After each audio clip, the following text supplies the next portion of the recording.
welcome to the Women's Conference brought to you by the Houston Hispanic Chamber of Commerce. On behalf of our Board of Directors and staff, we thank you for joining us. I'm Dr. Laura Murillo, President and CEO. Our thanks to MassMutual, TDECU, and Kroger for the opportunity to bring our second Women's Conference to you. Hope you enjoy the program. Hi, my name is Susan Tasson, and I am with MassMutual Greater Houston. We are a proud sponsor of this Women's Leadership Focus Group, and very excited about being able to share some wisdom about how to handle finance, how to be a resource to them. Hi, I'm Stephanie Sherrodd, President and CEO of TDECU. TDECU is proud to be a supporter of the Houston Hispanic Chamber's Women's Leadership Conference today. I'm thrilled to be here along with the other guests. We at Kroger are so excited to be part of the Houston Hispanic Chamber of Commerce's annual Women's Leadership Expo. This is such a great opportunity for women to come together, to meet each other, to connect, to hear from great speakers. We're so excited to be part of this, to be part of women's lives. Kroger is embedded in every community across the country where we operate, and we are proud to be partners of the Houston Hispanic Chamber. Lisa Falkenberg, of course, you have heard of her. She's a columnist for the Houston Chronicle. And we're proud to have her here because, in fact, she is a Pulitzer Prize winner for her commentary on the work that you did on grand juries, and you're going to hear more about that. But what a distinction and honor and a career high for Lisa. Congratulations. And with us today is the President and General Manager for KHOU-TV. And with us, Susan McEldoon. Thank you for being here, Susan. Thank you for your more than 7-year partnership with the Houston Hispanic Chamber of Commerce. And as you know, it's a TV station. It's an affiliate, the CBS Television Network. And Susan is a 30-year veteran of the TV station as in management. Tremendous career. As a woman, especially in such a competitive environment led by so many men, you are a shining star, and you were the one who opened the door to this chamber when all others closed the door on us. And so for that, we are thankful. Yolanda Green is the Senior Manager, Community Investment at Comcast. I want her to talk about a little bit and give you some guidance on how to stay afloat, remain relevant during changing times, but especially with the media, the newspaper. It's so different from what it was. Broadcasting, you're doing so much online. And then with Comcast, huge entity with so many different connections worldwide. And we're going to go ahead and get started. And I'm going to punch right over, first of all, to Susan and just say again, thanks for being here. And for those who may not be familiar with the relationship, when we came to you all and talked about this television program, you all said, absolutely. You didn't have to. You did. Why? Well, you're a very compelling salesperson, to say the least. No, I mean, we're in Houston. Our majority is Hispanic demographic. It's certainly an important group of individuals that we need to reach both professionally and on the business side and on the viewership content side. And we felt that the partnership would enable us to make better decisions on both the business side and the content side, and you have provided great resource to us for that. But television is very different. Mm-hmm. So tell us a little bit about your role as a woman leading the station. When I started out and came up the ranks, there was no visibility on a female being a general manager, and there just were none. So I never thought about being a general manager because I had no role models in that area. And so, it wasn't that I ever doubted my skills because I was always very confident about that. Did you ever verbalize this to anyone to say, by the way, I am interested in becoming a general manager at the appropriate time? Yes, absolutely, because I had to get very aggressive about that. They just assume the man wants to get ahead. They assume that he will be promoted. They assume he will be willing to pick up his family and move. But a woman never, they would just never, they just didn't ask those questions back then. So here's an example.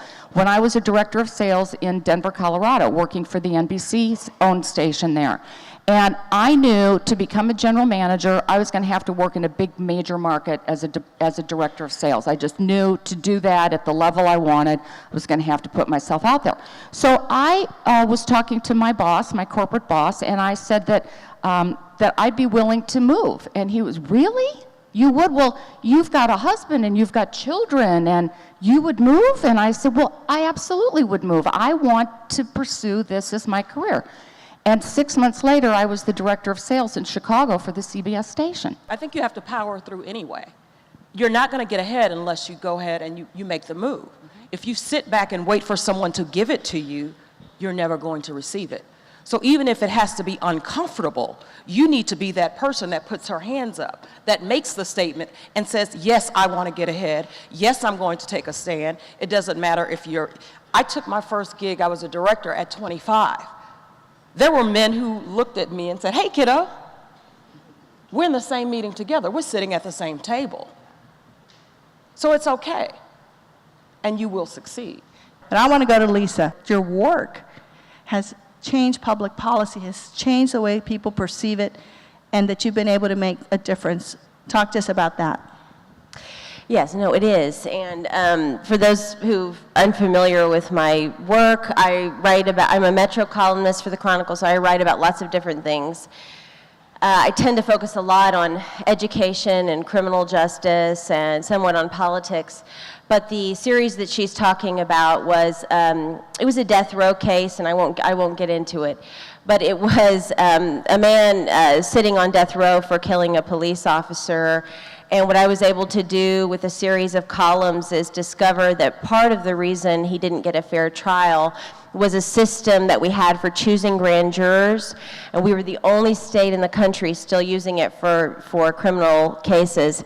And a judge could pick a friend who could pick another friend to be on a grand jury. The gentleman I wrote about, Alfred Dwayne Brown, is now free. And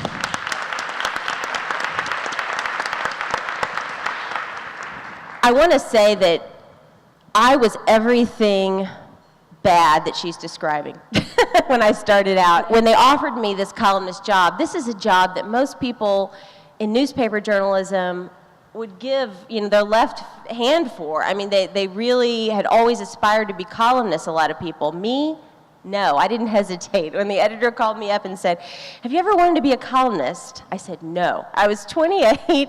I had lived in Dallas, Austin, grew up around San Antonio. I had never lived in Houston.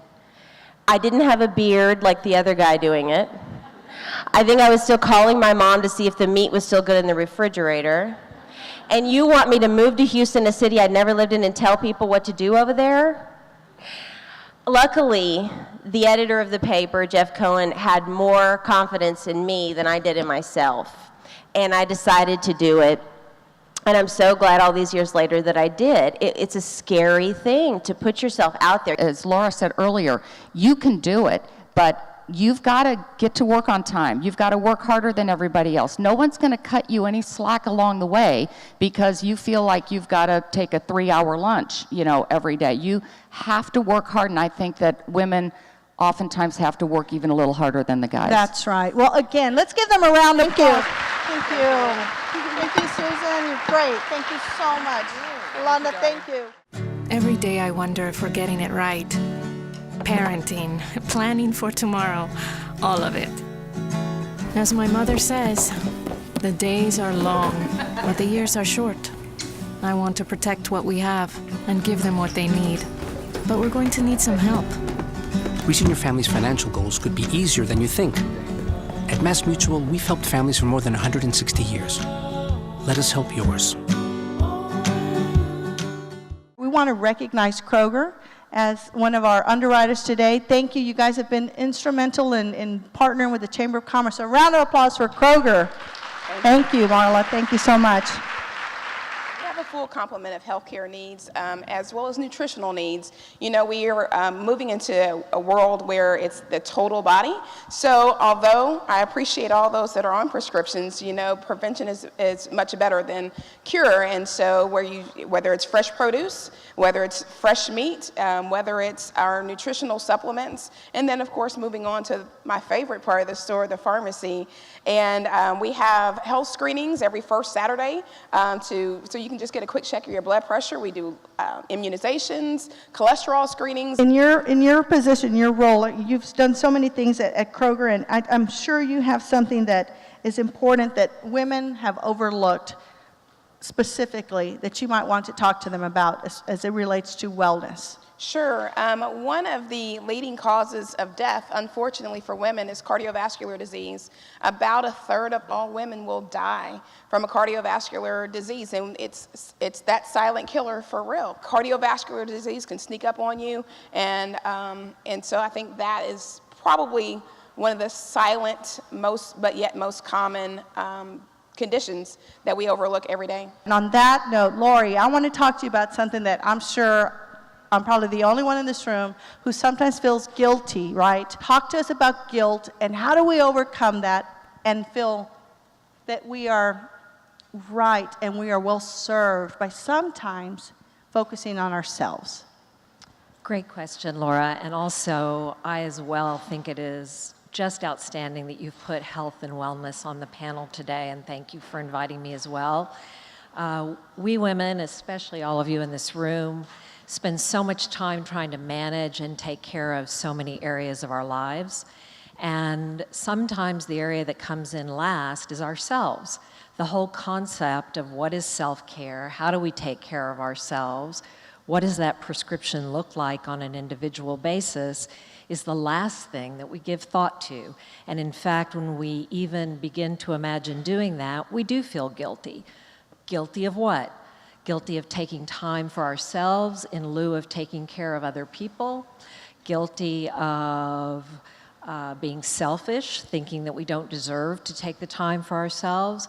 In fact, without starting at the top, without taking care of ourselves first, we don't have the energy, and we don't have the perspective, and we don't have the time, and we don't have the foundation, the groundedness, the well-being to look after other people. Lori, tell me, how do people know if they're too focused on work versus personal? I love that.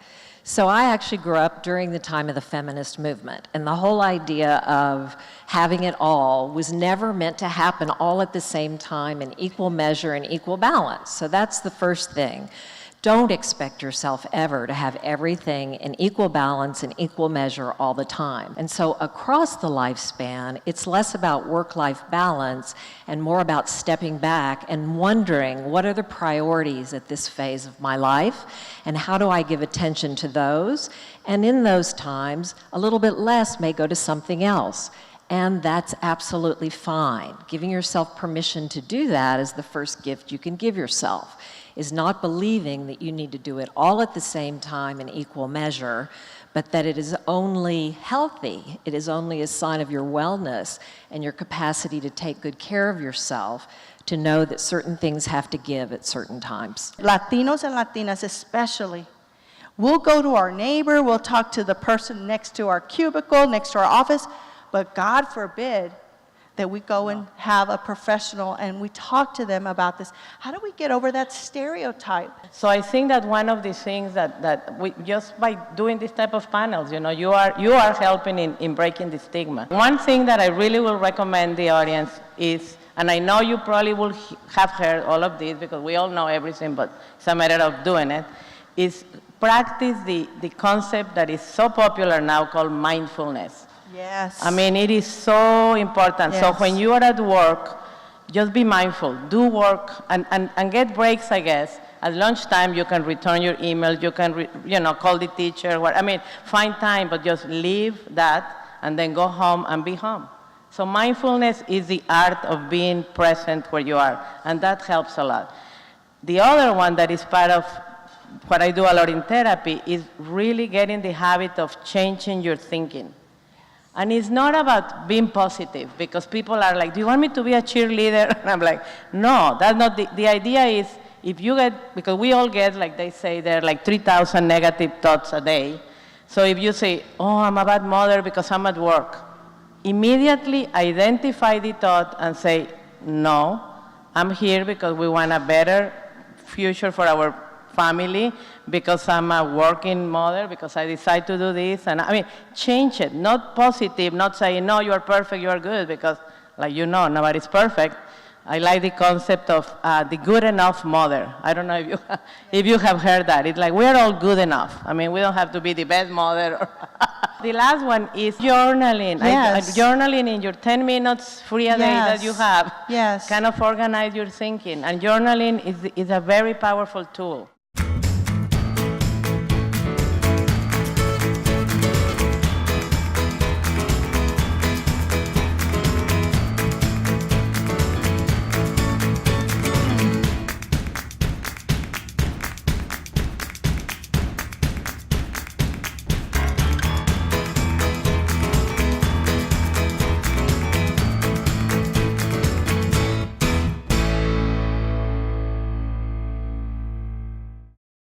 I want to start with Sallie. How did you get into this whole Super Bowl sports career that is so dominated by men? I started in college football. Back right out of college, I was part of a little football game called the Fiesta Bowl. And that was the mid-'80s, so I've been around it a while. But I was fortunate because we were the first college bowl game to have a corporate sponsor. And so I learned about sponsorship and dealing with certainly an awful lot of men, both from the football side of the equation, but the corporate side of the equation as well. And I've had lots of mentors over the years, both men and women. And I'll tell you that you're always going to find in male-dominated industries or just in everyday life that there are folks that may think of you slightly differently if you're not a man in a male-dominated industry. But for the most part, I will tell you, you have to be able to stand on your own 2 feet. You have to know your business, know your information, and for the most part, people will respect that. But for folks who are not familiar, first tell them the budget number, and then tell them what you are responsible for. Our organization, through state legislation, was birthed into existence to oversee construction and debt service. We own it. We're a standalone government agency. We own the debt. It doesn't belong to the city or county. It's $1 billion of debt service we oversee. So on top of the debt service and being the landlords to the teams, ensuring that we never have an Astrodome situation on our hands again, we want to make sure that those buildings stay state of the art. And so our organization really has that oversight. And then we do the sports marketing for the city and county, helping to put bids together and then executing them. I think when I first arrived to town, my predecessor, there's only been 2 other chief executives for the Sports Authority, and they were both males. And so when I got here, I have, a board at that time that more males than females. We have a few more females now, but I think they didn't know what to do with me. They're like, do we slap her on the back and say, let's go have a beer, or do they open the car door for me? And so I think they were a little bit befuddled, although they respected. Obviously, they had hired me, but I think they weren't quite sure. And what I always tell females is you don't have to act like a male in a female body. You don't have to be someone other than who you are. Be the person you are. Work hard, know your stuff, be professional, and men and women alike will respect you and will treat you fairly. But for the people in this room, I want you to tell them how you arrived to be at the table at NASA in such a big way. Walk us through that journey, please. I was raised in Mexico, and lived there for 16 years in a small town in San Luis Potosí called Matehuala. And I grew up with my grandparents. My grandparents had a very minor education. My grandpa just went to elementary school. My grandma just went to 3rd grade. And so growing up, one thing that triggered an interest in space exploration for me was watching the Challenger explosion. We were a poor family, migrant workers coming to the U.S. every year. They would take me out of school in Mexico so that I could come and work as a migrant worker when I was a little child. And so that I learned about hard work ever since. So Grandma used to tell me, you want to keep doing this? I said, no, Mom, this is too hard for me. Okay, well, you have to continue on. You have to study. I said, okay. When I get to the United States, I go to college. I knew, again, we have no money. We're going to rely on scholarships, so I have to study really hard to get it. And I did. I graduated in the top 10%. I moved to Texas A&M. I graduated from an aerospace engineering degree, and I specialized in designing rockets. So, Wow.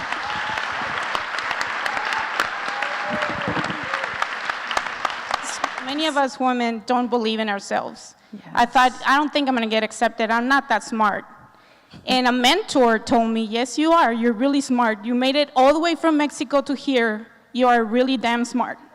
Laura mentioned it earlier about networking, and I can tell you that even though we have not met before, NASA is a partner with us, Janis and the Sports Authority are a partner with us, as is the Hispanic Chamber. Get to know your people sitting right around you, because again, what doors can be opened by a simple conversation are amazing.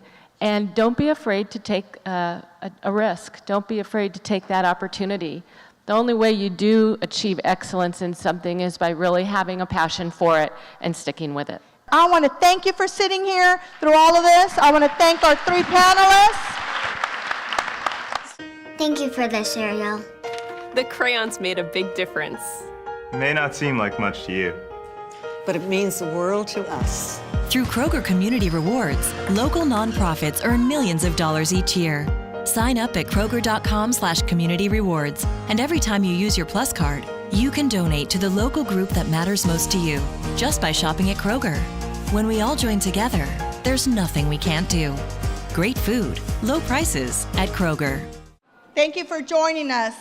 We would like to thank our sponsors today, Mass Mutual, TDECU, and Kroger. We thank you. Now, our Congresswoman, Sheila Jackson Lee, who represents the 18th Congressional District of Texas, has arrived. Let's stand up and give our Congresswoman a round of applause. Come on up, Congresswoman.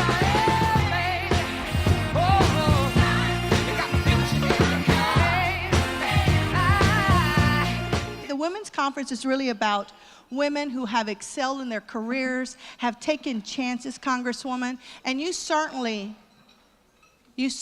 are a woman who has been able to influence the lives of so many Houstonians. And so we want to start with the opportunity for you to tell us in a couple of minutes what is going on in Washington, Congresswoman, that we need to be aware of in this room today. Let me just say, and I like to call her Dr. Laura because I know that there's going to be a show someday, Dr. Laura, and it's going to be on national television, and she's going to be, among other of her talent, being a leading spokeswoman for women around the world. Let me thank the Hispanic Chamber and the chairman-elect, and the board members. Good to see you. I think that is one of the issues that is so very important as women begin to excel, begin to emphasize who they are, and take their rightful place of leadership. In the United States Congress, women are still a minority. Hispanic women, Anglo women, Asian women, and African American women are still a minority in both the House and the Senate. But we pack a powerful punch. We are engaged in issues impacting women all the time. We have opened in all of our agencies, and I encourage you to access it, an Office of Women and Minority Affairs that came about through the Dodd-Frank legislation. Many people don't do business with the federal government, to my dismay, because we need to increase the number of women and minorities doing business in the federal government. Access to capital is very important. My congressional district is the #1 district of private equity firms. How many of us know them? You can get a long list. Private equity firms invest in new ideas, your ideas, joint ventures. Largest percentage of private equity firms quietly in the office buildings of downtown are in the 18th Congressional District. And I encourage, I've done legislation dealing with private equity firms, you to do your research. Show up at one. Maybe there's someone that you know that's in private equity. Meet with them to get an understanding of how you can do business. Even in 2016, we are facing inequities as women. And every day, my legislation deals with trying to cure that. And that is the 54% per dollar, 54 cents per dollar for Hispanic women, 63 cents for white women on the dollar today, 2016. The very fact that most corporations do not have a pipeline for recruiting females. But we as women must have a collective voice to begin, as we move ourselves forward, to be sensitive to other issues as we help young women move up the ladder. And certainly pay is important. Certainly corporate ability to rise is important if we're sending our young women to the best colleges in the world. So I count myself as one of those who believes that we have come a mighty long way. But I also believe that the fight is still on. In healthcare, clinical tests for women, which the women in Congress have enhanced, in access to capital, education, and moving up the ladder of your choice. You are a dynamic woman, very outspoken, and many of the things that a woman might do under those conditions are perhaps not perceived the same way they would be perceived by a strong man who is a leader and confident. When a woman does it, it's perceived differently. What do you have to say to the women in this room that are concerned about how they are perceived by others? But I want to look you straight in the eye and speak truth to power, or just speak to you.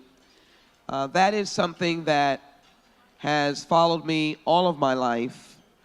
In the 6th grade, I beat the cutest boy that I liked in the spelling bee.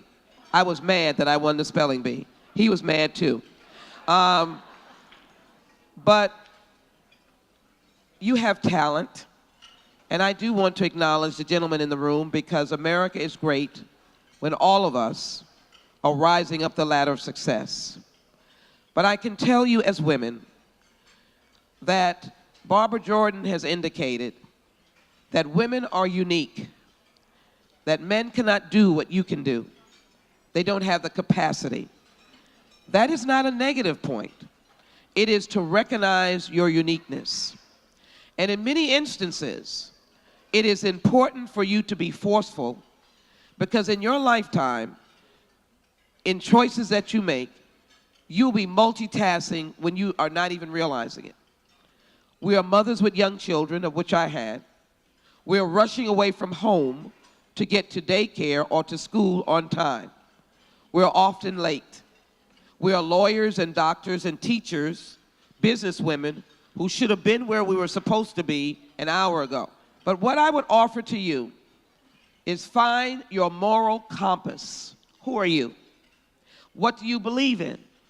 Why are you in this position, or why are you working with this nonprofit? Count your inner voice as something that should be heard, because we are different.